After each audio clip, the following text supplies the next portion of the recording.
आदाब नाज़रीन, मैं सनम एजाज और आप देख रहे हैं ग्राउंड रिपोर्ट।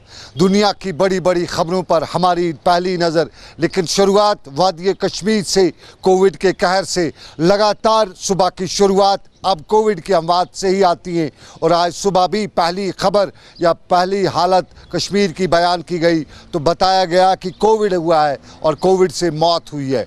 आज दिन में 3 अमवात की खबरें सुबह सुबह ही आ गई और श्रीनगर की 35 साल खातून, बारामूला की 65 से 70 साल का बुज़ुर्ग और साउथ कश्मीर का भी 65 से 70 साल का बुज़ुर्ग, ये 3 वो अमवात थी जिन्होंने दहला के रखा। लेकिन श्रीनगर में आज की 35 साल खातून की मौत ने जहां लोगों को शशोपंज में डाल दिया, वहीं सवाल यही उठा कि अब तक कहा जाता था कि बुज़ुर्ग इसकी चपेट में आते हैं, लेकिन क्या नौजवान भी आते हैं? और श्रीनगर की 35 साल खातून की मौत ने कुछ इशारे दिए हैं कि ये कोविड किसी को भी अपना निशाना बना सकता है। श्रीनगर में अब तक की ये तीसरी ऐसी मौत है जो नौजवानों की हुई है। इससे पहले 28 से 30 साल का श्रीनगर का नौजवान और उसके बाद एक और शख्स साउथ कश्मीर के शोपियां के इलाके का, और शोपियां के इलाके का वो नौजवान जिसकी उम्र 24 से 25 साल बताई गई थी, हादसे का शिकार हुआ था। लेकिन हादसे के बाद श्रीनगर के अस्पताल में मौत हुई तो कोविड की बताई गई।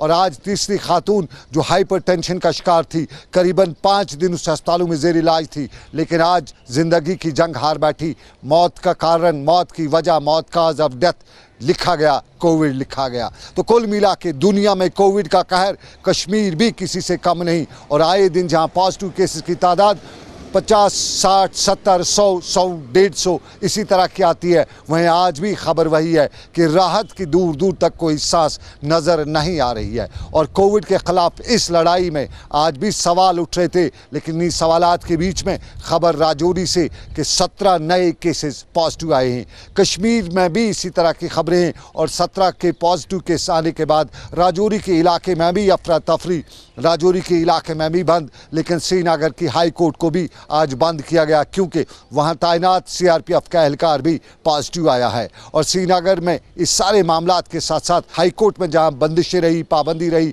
काम बंद रहा, वहीं शहर श्रीनगर में काम बंद ना सही, लेकिन काम में किसी हद तक काम करते करते लोग सवाल यही पूछ रहे हैं कि आज की क्या तादाद थी। और ये झलक शहर श्रीनगर की, और इसी झलक में आज हड़ताल भी थी। और हड़ताल के हवाले से आपको बताते चले कि शहर ख़ास में भी हड़ताल थी, साउथ कश्मीर में भी हड़ताल थी, श्रीनगर में भी कारोबारी इदारे बंद थे, ट्रैफिक चल रहा था। और साउथ कश्मीर के 4 अजला में आज इंटरनेट भी बंद रखा गया था। इस हड़ताल के हवाले से बताते चलें कि सोशल मीडिया पर सईद अली शाह गिलानी की के मंसूब एक चिट्ठी भी वायरल हो रही थी और उस पर पुलिस ने उस चिट्ठी को पहले ही गलत बताते हुए बताया था कि ये उनकी चिट्ठी नहीं है, उनकी तरफ से ये अपील नहीं है। साथ साथ में पुलिस ने बडगाम पुलिस थाने में एफआईआर भी उस हवाले से दर्ज किया है।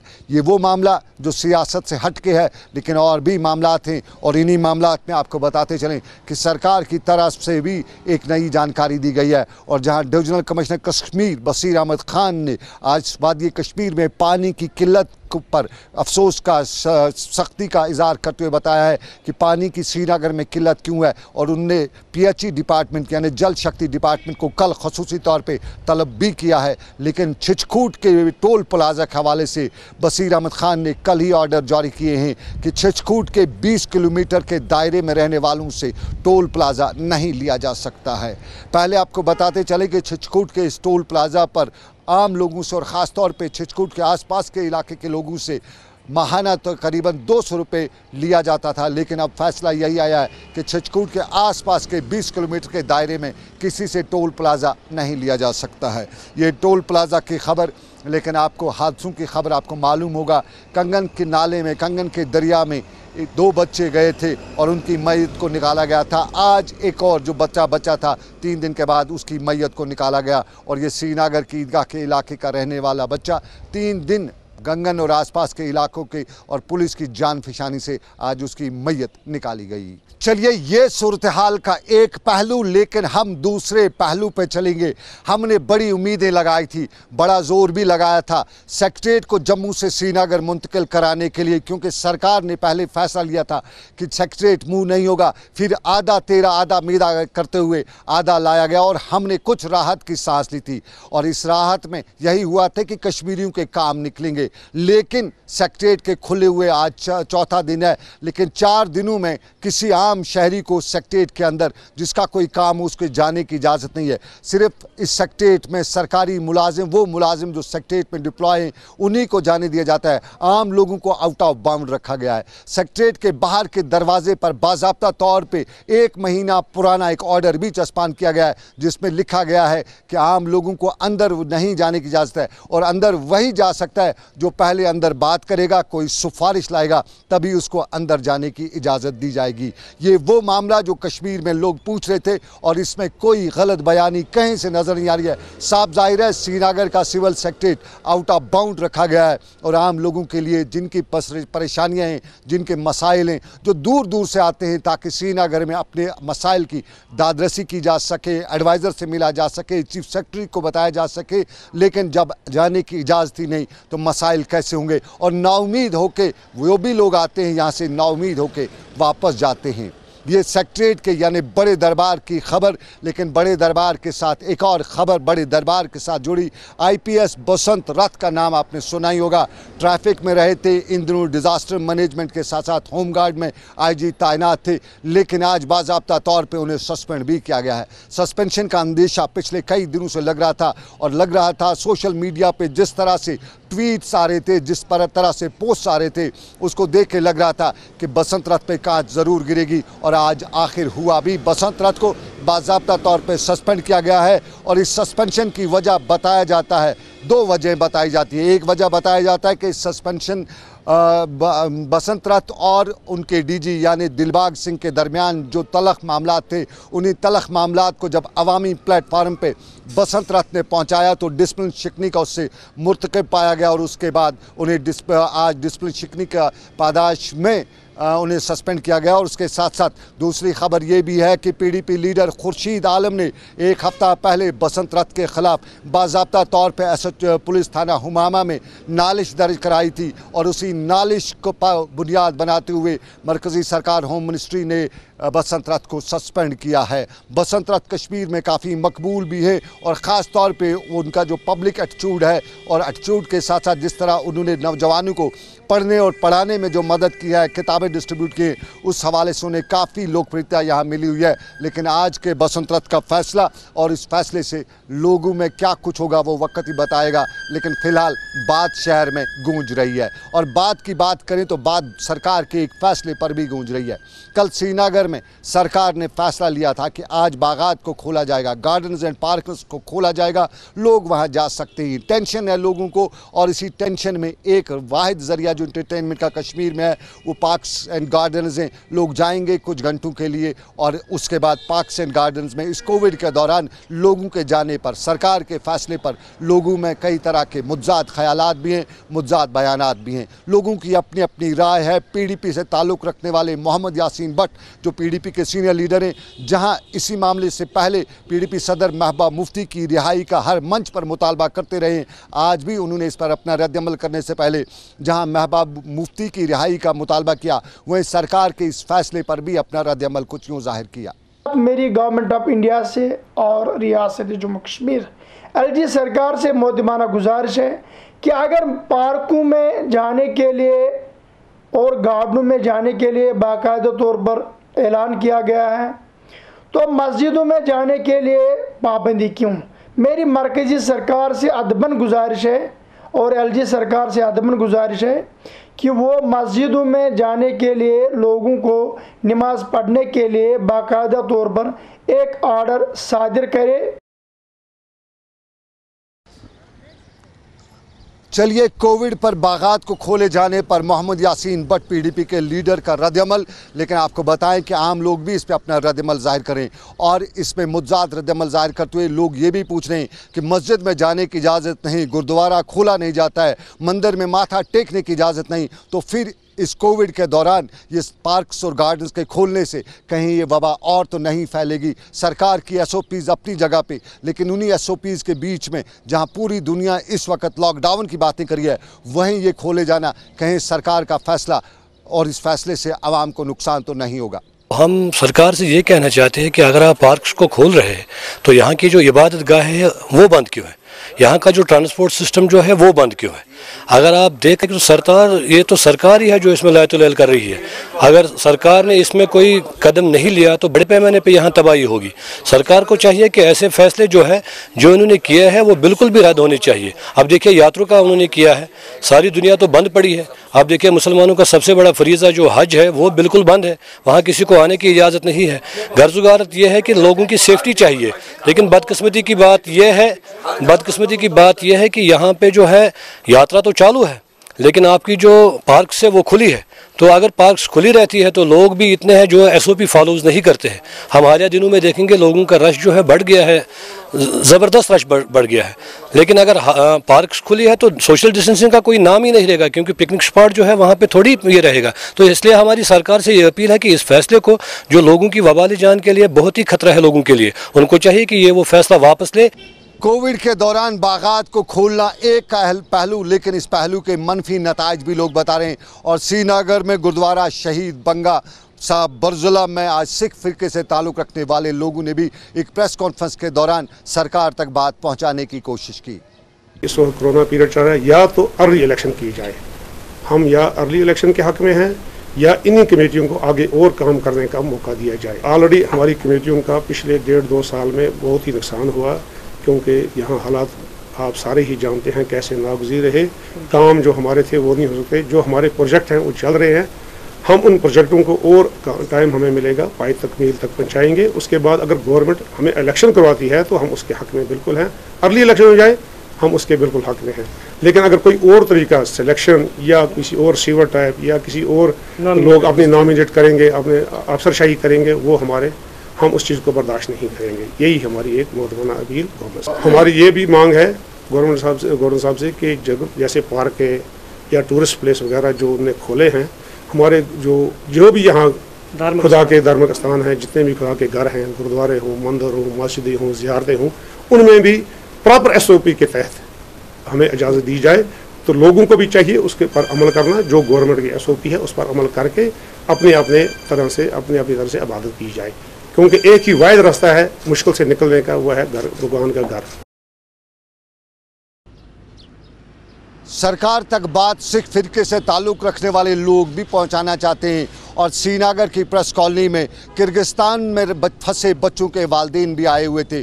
कोविड और इसी की मार झेलते हुए ये वालिदैन श्रीनगर की प्रेस कॉलोनी में मुजाहरा करते हुए सरकार तक बात पहुंचाते हुए बताना चाहते थे कि आखिर उनके बच्चों का क्या कसूर है, अब तक उनको वापस क्यों नहीं लाया जा रहा है। उनकी अपील और उसकी दादरसी की उम्मीद लगाए हुए वो श्रीनगर में हाई भी करे थे और उम्मीद का इंतज़ार भी कर रहे थे।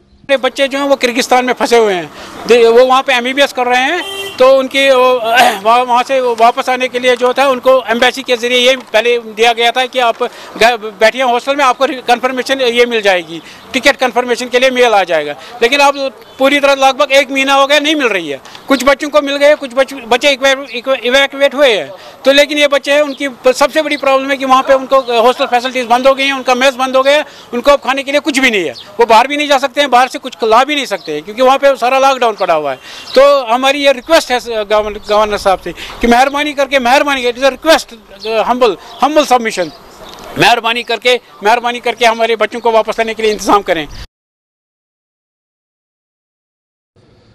वो बच्चे किर्गिस्तान गए थे, पढ़ने गए थे, तालीम हासिल करने गए थे। कोई डॉक्टर बनने गया था, कोई इंजीनियर बनने गया था, लेकिन कोविड की ऐसी मार पड़ी कि वो उधर परेशान, वालिदैन इधर परेशान। लेकिन उम्मीद का दामन हाथ से नहीं छोड़ा जा सकता है और वालिदैन भी आज उम्मीद लगाए हुए थे कि मरकज़ी सरकार उनकी राहत को ज़रूर आएगी। लेकिन उम्मीद का इंतज़ार श्रीनगर में हाउस बोट ओनर्स भी करें और हाउस बोट ओनर्स ये उम्मीद लगाए हुए हैं कि मरकज़ी सरकार और रियासती सरकार ने पिछले दिनों लोगों की भलाई और बहबूदी के लिए बाकी इक़दाम उठाए। इन हाउस बोट वालों का भी हक बनता है, क्योंकि मार उन पे भी पड़ी है और सबसे ज़्यादा उनका कहना है कि कोविड की मार उन पे ही पड़ी है। न टूरिज़्म है, न कोई और सेक्टर काम कर रहा है। और इसमें अगर कहीं उन्हें उम्मीद की किरण नज़र आ रही है तो सरकार पर ही उनकी नज़र टिकी हुई है। ये जो टूरिज़म है, जो ये हाउस बोट ऑनर्स है, एसोसिएशन है, इनको काफ़ी मुश्किलात का सामना करना पड़ रहा है। इनकी रजिस्ट्रेशन जो है वो रोकी गई है कि इनके साथ नाइंसाफ़ी हो रही है। इनको जल्द अज जल्द इनका जो रिन्यूअल पड़ा हुआ है, रजिस्ट्रेशन इनके टूरिज़म डिपार्टमेंट है, डिप्टी डायरेक्टर रजिस्ट्रेशन जो है वहाँ पे इनकी रजिस्ट्रेशन जो है वो अभी रिन्यू नहीं हो रही है। उसमें इनको काफ़ी ज़्यादा NOCs बताया गया है कि आप PDD से NOC लाइए, आप PHE से NOC लाइए, आप टूरिज़म से लाइए, आप लावड़ा से लाइए, जो कि पोल्यूशन से लाइए, जो कि काफ़ी मुश्किल है। इनको जो है अननेसेसरीली इनको तंग किया जा रहा है, क्योंकि अभी ट्रेड जो ये टूरिज़म है काफ़ी ज़्यादा मुतासिर है। हम चाहते हैं कि इनका जो रोज़गार है वो भी चले। अभी कोविड भी चल रहा है, आप देखिए इससे पहले भी बंद था। मेहरबानी करके हमारी तरफ से यही गुजारिश होगी कि ये जो फैमिलीज़ है ये सफ़र न करे ज़्यादा। इनको रजिस्ट्रेशन इन फिलफोर इनको जो इनकी रिन्यूअल रजिस्ट्रेशन है हाउस बोट्स की 920 के करीबन है, उससे ज़्यादा भी हो सकती है। तो इनको फ़ौरन से फ़ौरन जो भी उसमें लवाजमात है वो पूरे किए जाए, और ताकि इनको जो अपनी जो ये जो ट्रेड है, ये अपना जो टूरिज़म है उसको चलाए, ताकि जो सयाहत बाहर से जो टूरिस्ट आए उनको भी यहाँ पे अडॉप्ट कर सके। चलिए, ये लोगों पर मार, लेकिन मार और तरह की भी है। तामीर और तरक्की के हवाले से आप शायद हैरान होंगे, कल एक सियासी जमात के लीडर ने बड़ा बयान दिया था कि तामीर और तरक्की ज़ोरों पे है।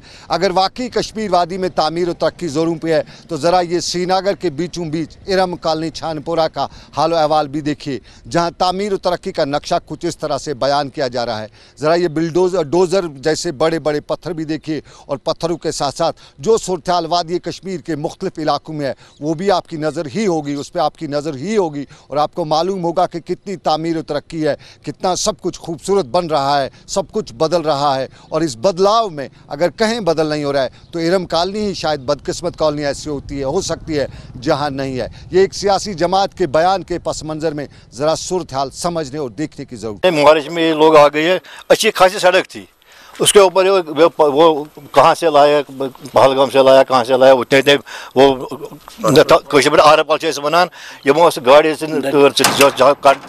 चलना नहीं बनता, उसके साथ सड़क भी ख़राब कर दी, न सोलिंग की, न कुछ की, न ड्रेन किया। 10 लाख की गाड़ी आती है, उसको सुबह टायर ही नहीं होते। किसी गरीब का सिक्योरिटी चलता है, उसका भी टायर नहीं रहता है। कोविड-19 से परेशान है, यहाँ पर बीमार हो जाता है, कोई बारिश पड़ती है, हमें बाहर निकलना मुश्किल हो जाता है, हम चल नहीं सकते हैं। गवर्नमेंट को खुदारा इस पर भी तवज्जो दी जाए। सेक्टर D में भी है, सेक्टर F में भी, यही 2 लाइनें इन्होंने करनी छोड़ दी है। बाकी जो मेन मसला है, उन्होंने वहाँ पर ड्रेन भी निकाली है, सब कुछ निकाली है, वो ऊपर हो गई, हम नीचे हो गए।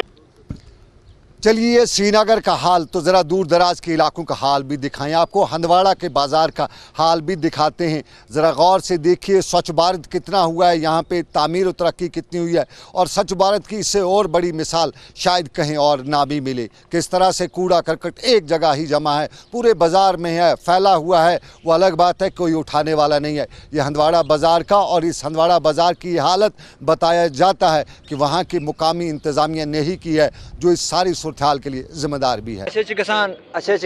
प्रॉब्लम सिर्फ bathroom problem go core bathroom complete, मगर आब न त्रोस न आब प्रॉब्लम। अगर कीर 2 खन बे थवन सनटेक्स यीजा प्रॉब्लम कह तो और लेडीज अत वत नमून को न होटल तिस फैसिलिटी ये मन बाथरूम सोन मैसेज ये हुकामस तुम वात तुम मैसेज कि हंदवारा अड़ यह असल, मगर अत यम कमी गवर्नमेंट कमी, सिविलन हज कमी कह करू पूर दिव बाथरूम तो बे दिव पैसेंजर शेड तो बे वक्त आब खसान तम थवन खास ख्याल।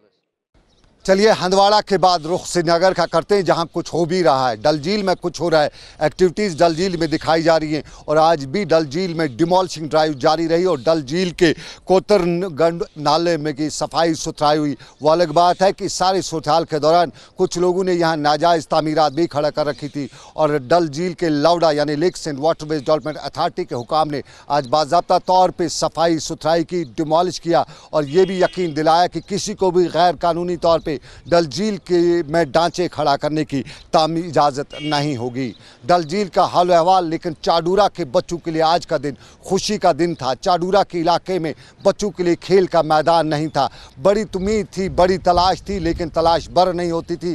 ताहम आज इंतज़ामिया ने उनकी तलाश को बर किया, सामने लाया और करीबन 10 कनाल की ज़मीन को खाली करा के बच्चों के लिए बतौर मैदान वक़्फ़ भी किया। और यहाँ इंतज़ामिया भी खुश थी, बच्चे भी तालियां बजा रहे थे और बच्चों के साथ साथ वालिदैन भी खुश थे कि इस सारी सूरत-ए-हाल के दौरान बच्चों के लिए कुछ किया गया है।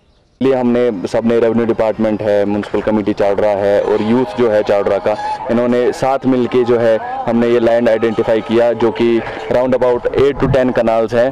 तो इसमें इंशाल्लाह आज हमने डिमार्केशन की है इस एरिया की, तो आने वाले वक्त में काम भी जल्दी शुरू हो जाएगा और ये जल्दी जो है खेलने के लायक भी हम इंशाल्लाह कर देंगे। जो ये स्पोर्ट्स प्ले फील्ड है ये नमाज के भी काम आएगा, जो बड़े बड़े ईदगाह काम आएगा, या जो भी फंक्शंस होते हैं चाहे शादी हो या अलग अलग तरीके के फंक्शंस होते हैं उसके भी काम आएगा इंशाल्लाह। चाडूरा में बच्चों के लिए कुछ किया गया है, लेकिन पहाड़ी कौम के लिए कौन क्या कर रहा है, ये सवाल उठ रहे हैं। सरकार ने पहाड़ी कौम को राहत देते हुए कैटेगरी दी थी, स्पेशल उनके लिए ड्राइव रखी थी, रिजर्वेशन रखी थी, लेकिन उसमें भी अब नून में नुक्ता निकाला जा रहा है। कैटेगरी यानी उनका पहाड़ी स्पीकिंग पीपुल का जो सर्टिफिकेट इजरा करना है, अक्सर जगहों से तहसीलदार उसमें रोड़े अटकाते हुए हैं, क्योंकि उस सर्टिफिकेट में एक कॉलम रखा गया है जिसमें इनकम का कॉलम दर्ज है। साफ जाहिर है ये स्पीकिंग पीपुल है, कैटेगरी जुबान की बुनियाद पे ये सर्टिफिकेट इजरा की गई है, लेकिन तुक्का तो बीच में रखा गया है और इस तुक्के की वजह से अक्सर जगहों से बच्चे हमें ये शिकायत करें कि उनकी सर्टिफिकेट इजरा नहीं की जा रही है, क्योंकि तहसीलदार मुतलका तहसीलदार कहते हैं कि इसमें ये कॉलम वाज़िया नहीं है और जब तक ये कॉलम वाज़िया नहीं होगा तब तक वो सर्टिफिकेट इजरा नहीं कर पाएंगे। ये नून में नुक्ता निकालना यहाँ पुरानी आदत है और कुछ न कुछ तुक्का डालना भी पुरानी आदत है और पहाड़ी लोग इस सारे मामले को लेकर चीफ सेक्रेटरी से बात पहुँचाते हुए ये उम्मीद का इंतज़ार करें कि इस नून के नुक्ते में कुछ ना कुछ सरकार अपना रूप भी अपना काम भी करेगी और इस नुक्ते को ख़त्म भी करेगी, क्योंकि इन दिनों कई जॉब्स निकले हुए हैं और पहाड़ी तबके से वाबस्ता, पहाड़ी ज़ुबान से वाबस्ता लोग उन जॉब्स में अप्लाई करना चाहते हैं, लेकिन साफ जाहिर है न डोमिसाइल बन सकता है न उनका सर्टिफिकेट बन सकता है। तो क्योंकि नुक्ता बीच में है तो सारे के बीच में वो रह जाएंगे, पुराने से भी रह जाएंगे, यानी सब कुछ वो भूल जाएगा, सब कुछ उनका किए के पर पानी फिर जाएगा अगर इस वक्त वो नहीं हो सका। कुपवाड़ा के लोगों की अक्सर शिकायत और कुपवाड़ा के अक्सर तहसीलदारों के हवाले से यही बताया जाता है कि वो टरकाते रहते हैं। बच्चों ने यही लफ्ज़ इस्तेमाल किया कि वहाँ पे इंतज़ामिया उन्हें टरका रही है। कुपवाड़ा के डीसी अंशुल गर्ज से हम लगातार बात करना चाहते हैं, लेकिन साफ जाहिर है वो बहुत बिजी होते हैं, किसी का फ़ोन नहीं उठाते हैं। आज भी हमने कोशिश की थी लेकिन फ़ोन नहीं उठाया, लेकिन फिर भी इस उम्मीद के साथ ये खबर जारी की जा रही है कि शायद इंतज़ामिया का कोई पुरजा हरकत में आएगा और इस नून में नुक्ता लगाने वाली आदत को बुलाने या बुलवाने की कोशिश भी करेगा। लेकिन हमारे लोग बहुत सी कोशिशें करते हैं। डॉक्टर अब्दुल अहद गुरू का नाम सुना होगा, जम्मू कश्मीर के माई-नवाज़ मौलिद, जिन पे हर वक्त कश्मीर ने फ़ख्र किया है, सोपोर के रहने वाले आखिरकार ज़िंदगी की जंग यहाँ इस कश्मीर के हालात का शिकार होते हुए हार बैठे, लेकिन उनके बच्चों ने वो काम किया है जो दुनिया तक उन्हें या आखिर बहुत लंबी देर तक याद रखा जाएगा।